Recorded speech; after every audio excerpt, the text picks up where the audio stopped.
everyone. I am Andra Annette, and I want to welcome you to our show today. And this is Narrative Nights, and I am here with Fabrizia Costa, and we're going to talk about her book, Stop Fucking About, and we're going to get into a little bit about why she wrote this and why this is really exciting. And I met with her, and I just really appreciate the concepts of the book and why she's doing this. So please help me welcome Fabrizia Costa.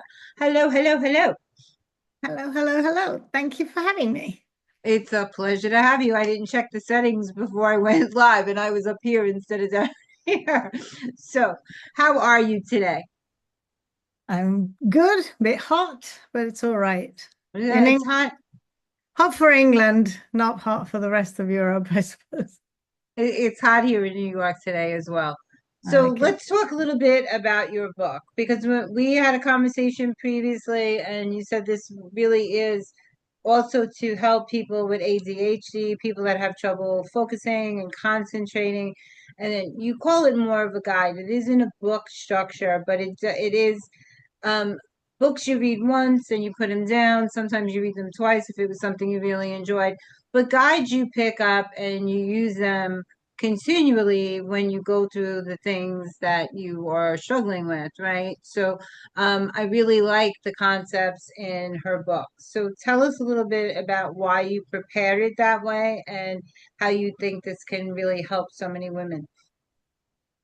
Yeah, well, I've been mentoring creatives for over 10 years, and creatives do projects, whether it's mainly photographers and other types of creatives. But, some people do it because they love to do something, and some people, mostly the people I worked with, were in business. So you have projects that need to work, need to happen, and some are passion projects and some are like business projects. But anyway, they're all projects. And there are so many things we want to do. We get a lot of ideas. Creative people have an idea a minute. And then a lot of them are either left in a drawer or they get started and then there's no time. Then family gets in the way, usually. Work gets in the way, paid work gets in the way that, doesn't give you much time for anything else aside from the daily grind that you need to get on with. And then you're tired, and then you need some time for yourself, and then there's all of that.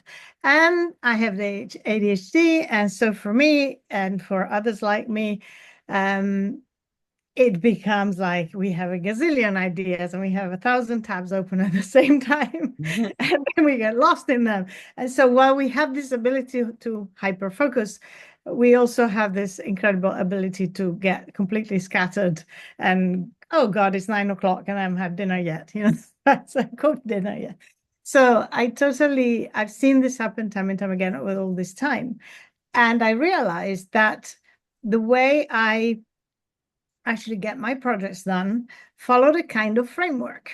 And I can realize that it's a very simple framework. And so I thought, well, I could put that in a PDF. And in true ADHD style, I sat down to write a PDF, and an hour later, I had the outline for a book. And then I thought, well, this could be a book, and I should add this, and I should add that, and I should talk about this, and I should add that, and this, and that, the other.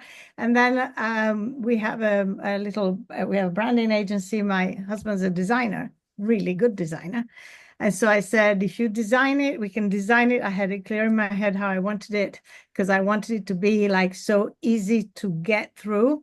And I'll show you in a minute what I mean. And so for people who cannot read a book, from cover to cover, this is not a productivity book, like all of those other productivity books. And I've got them all. I've read them all, I know about that.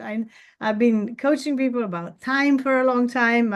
Because of my experience traveling a lot and having limited time, having to run a business on the road, all kinds of things that have helped me truly kind of crack some of these issues that people struggle with.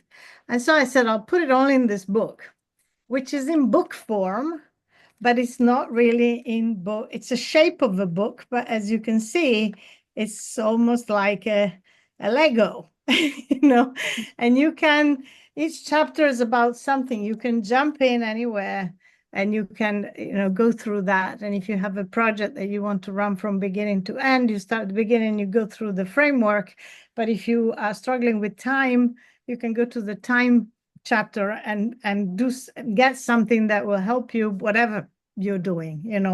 There's concepts of time constraints and time containers and things that, it's just a perspective that is a bit different and that really helps get out of this sort of rut that we end up in and we kind of, can't really get out of sometimes, and get these projects done because there's so much amazing stuff in your head, or in your drawer or half finished, and it's such a shame. And so yeah, to prove the concept, I wrote the book in 2 weeks. We designed it in a week. We gamify everything. So we bought, Mark came home with a bunch of flowers on a Sunday and said, I think these are the colors. We were looking for the colors, the oranges and reds and pinks that we have in the book. And he said, I think these are the colors we want to use.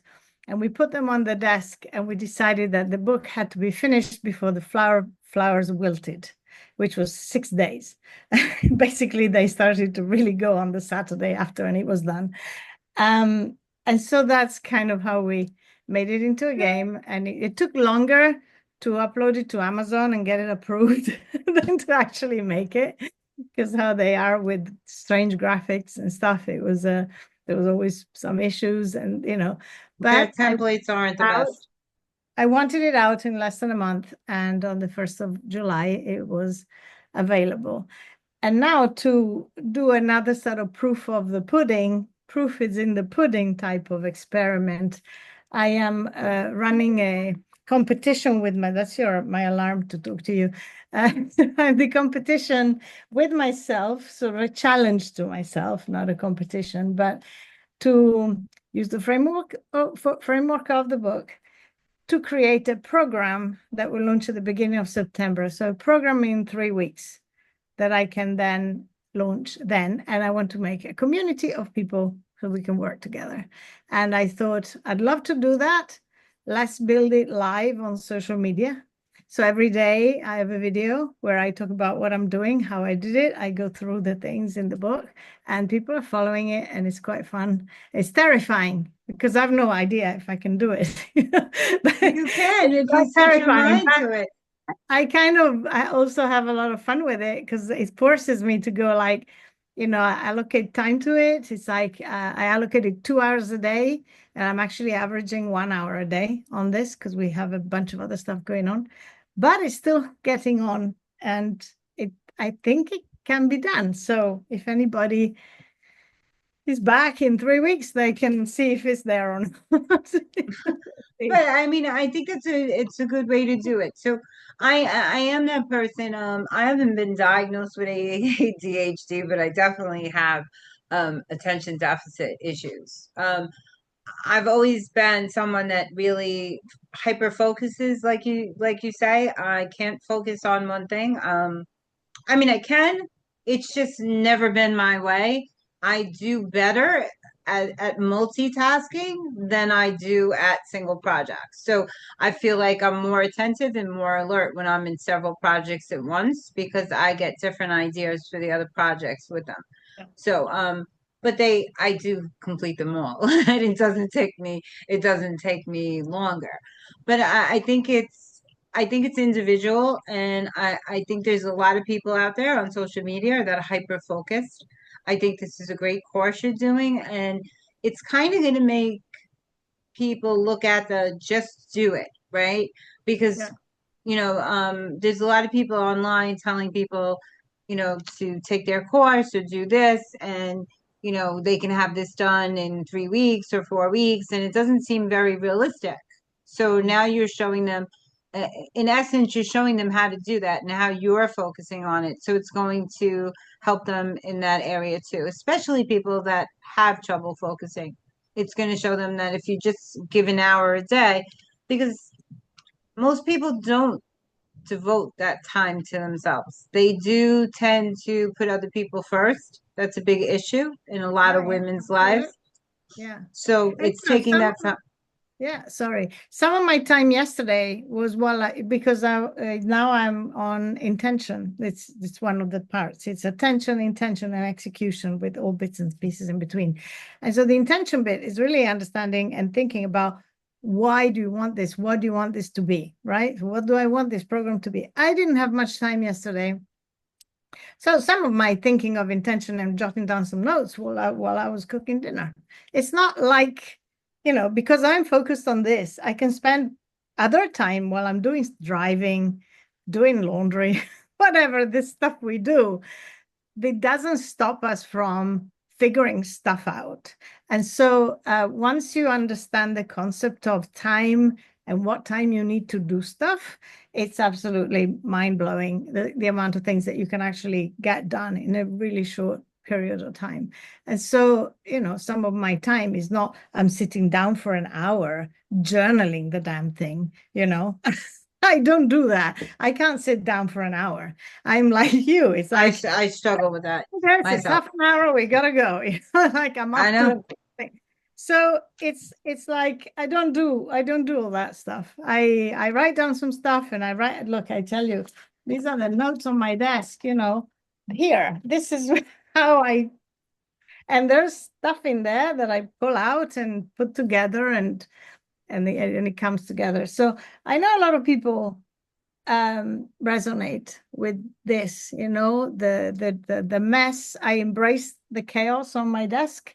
Like Einstein said that somebody's desk is the image of their mind, and my desk says totally, but he said, beware of a clean desk. It's an empty mind. But that's so true because um some people need to be functionally dysfunctional. Like if everything's a certain way, like I think that it should be orderly, but I think it takes away from your creativity if you worried about too much about the order of things instead of the abstract things or that you're creating, right? Because they haven't taken form yet. You need to give yourself that space to allow it, right? Yeah. I think. And some people cannot function unless everything is in order. And I get that too. It's not me, but it's fine. So people need to sort of declutter and then get into this. But that's fine. That's also part of the project, the way they work. The good thing about this is that it's not, this is my system and you got to follow it. This is a framework that will fit your brain, whether you have OCD or ADHD or nothing, and you're just a wonderful, normal. There is no normal, but you know what I mean. Creative, creative person out there who has her own way of doing stuff. This does not say, oh, you got to start getting up at 5. And, I am the anti 5 a.m. club. I think I want to start my next project is like the 10 a.m. club, 10:30 actually. It's like, I am not a morning person. I don't like this get up in the morning. I do morning pages. I've done it for 15 years. I don't do it every day. I'm not consistent. All of the stuff that one should do and shouldn't do, I do. But at the same time, everyone is different. And whichever way you like to work and whichever constraints you have, family, health, elderly parents, young kids, a business or 2 or 3 to run, or whatever else, sports that you're involved in, or, any kind of life that you find yourself in or have chosen or half chosen, or some of the stuff we have chosen and some of the stuff we haven't, and they happen. But that doesn't mean that your projects needs to be kicked into the long grass until you retire, or when this is over, then I can do that. I have a friend who's been writing a book for 10 years. And he's been Ridiculous. back and forth and telling me, can you help me with the cover? And can you help me with the, yes. But it's like, get a bloody move on. I want to see it next month, just finish it, done thing. That story is going to wind up being more of a memoir than anything else if he doesn't finish Yeah, it soon. yeah, So exactly. I think we all have hundreds of stories inside of us. We have lived full lives. And the importance is to really focus on a point that you, or several that you are trying to make into that book. And they do expand as you start to write them. You might think of, mind maps, right? That might be the idea of your book. And then, you see that it relates to so many other parts of someone's life, right? And then, so then you're into that and then into that. But you do have to contain it to a point to finish it. So, at least that's the way I feel. I don't write long books. I write 50 page books. The health books are longer, of course, because they have a lot of recipes and stuff like that. But they're little stories for kids or little, poetry books or things like that. So they're not meant to be novels. They're meant to be more like your guides, right? Because they all tell a story. So I think it's great that you're not trying to put people in a box, and this really allows people the freedom to express themselves, and that you're really walking them through the steps, and you are becoming that guide that wrote this book, whether you're aware of that or not, because you're now showing them how to implement the strategies in the book. So I think that's amazing. And I think also the things in the book, there's things about perfectionism, obviously, because I've been dealing with perfectionism and imposter syndrome and all this kind of stuff with me and my clients for years. And the guilt, when we have projects that we believe in and that put aside, then there's a guilt about like, I can't possibly pick it up because you feel guilty about it. It makes you feel bad about it that you left it. And then it takes 3 times the energy to pick it up again because you're beating yourself up about it. So all of that stuff that is not productivity, but it's some things that need to be dealt with, that you need to get out of the way, in order to get this freedom, to get the joy. There's a whole chapter on joy about how to connect with your projects with joy, and also how to connect in a way that allows the project to grow. This book was not there when I sat down to write something. It kind of happened by himself, it kind of, I gave it some space and it boom, blew up. So having that, novelists, when you write stories, say that, and we hear from novelists a lot, like, oh, I'm writing down characters and then they take up a life of their own and the story goes in Yeah, unexpected all of places. my books will start with a We character. know that about writers, but this happens with every project. I'm a Correct. photographer. It happens with photography.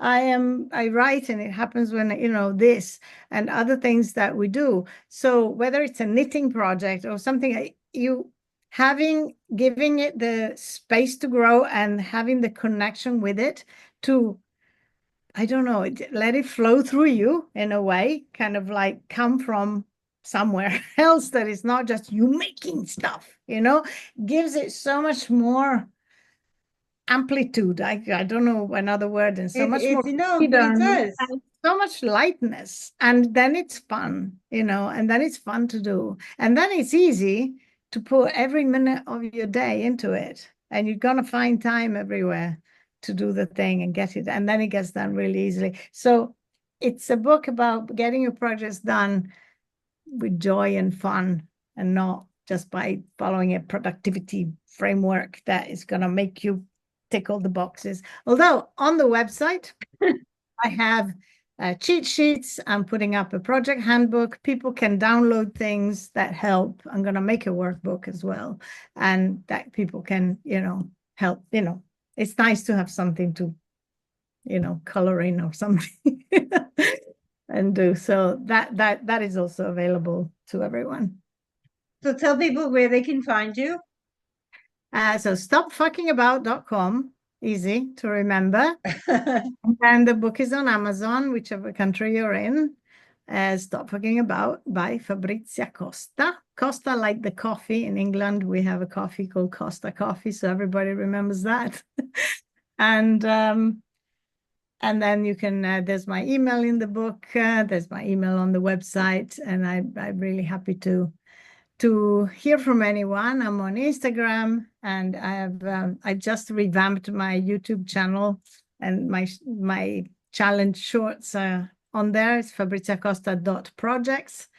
LinkedIn, with that Facebook, the usual. So where are you building this out? Are you building this out on YouTube or are you building it out on a Facebook page? If people wanted to join you, The challenge or the program? well, you said you're building it out live. So are you doing that on YouTube or are you doing that on Facebook? Every day I record a video.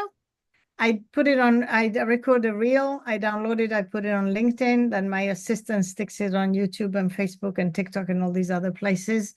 So people can follow that anywhere they are, anywhere they want. Well, just on those ones. TikTok, I'm not so sure about. It's a test to see how it goes, but I don't have high hopes for I don't love it, so may not. But it'll be posted. So if you're there and you like that, you can follow me there. But LinkedIn is my favorite place now. Instagram is where I record it because it's the easiest thing to do. So then I can download it and I don't do like reels with effects and I sit there and I talk and I say 2 minutes going on. So it's very simple. And then I will be building the program on my platform and in a Facebook group that will be the community where we can all share things when it launches. So yeah, there'll be different places to approach this. Okay. Is there anything else you want to share before we close the show today? I would love people to reach out, and if you see a video and like it, comment so that I know who you are. It'd be really nice to have, I love connecting with people. I don't do this for the likes. I don't care about 1 million views and 1 million likes.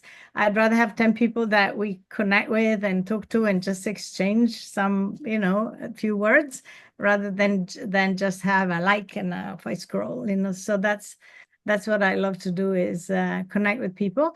And if get the book, obviously, and then if you're interested in doing more, because we work better in groups. That's why I'm doing this community. I really feel that because I've done it with photographers. I've done groups of photographers working together for years. And the energy and the enthusiasm and the inspiration and the support I can give and everybody can give each other is just great. So I really want to do that and do it right. I've seen it done right. I have also done it right, and I want to do it even better this time. So let's see what comes out of it in 3 weeks.